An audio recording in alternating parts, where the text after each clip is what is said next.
আমার গার্লফ্রেন্ড কালকে আমার কলো সামনে ঈদ, এই ঈদত ওকে নাকি পাকিস্তানি ড্রেস কিনে দেওয়া লাগবে।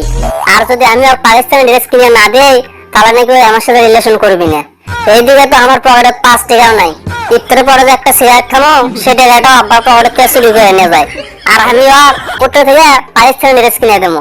এইদিকে কালকে আমি আব্বা কইলাম, আব্বা আমি না মার্কেট করবো, আর 1500 টাকা দাও।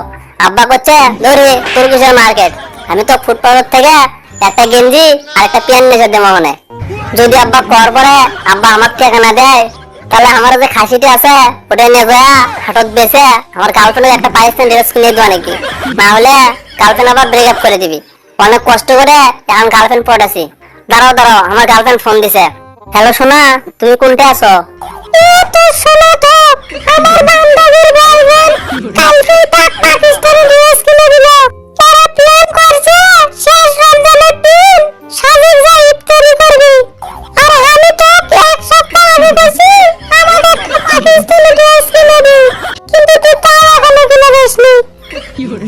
তুমি থামো থামো, আমার আব্বার থেকে আমি 500 টাকা নিয়ে আসিচ্ছি কালকে, তোমাকে আগে পাকিস্তানি ড্রেস কিনে দেবো। পাকিস্তানি ড্রেস কিনে দিবি 2000 টাকা নিয়ে? কে জরি নে 2000 টাকা? আমার বাবা মনে হয় একসাথে চোখে দেখিনি। আর আমি তো 2000 টাকা দিয়ে পাকিস্তানি ড্রেস কিনে দেবো? আচ্ছা আমি তো 500 টাকা দিয়ে একটা পাখি জামা কিনে দিই, তুই তো এমনিতে পাখির মতো দেখতে। কালকে যদি তুই আমার পাকিস্তানি ড্রেস না কিনে দিস তুই সাথে ব্রেকআপ। আচ্ছা ধরে নে, সমস্যা নাই, আমি কালকে টাকা নিয়ে আসিচ্ছি।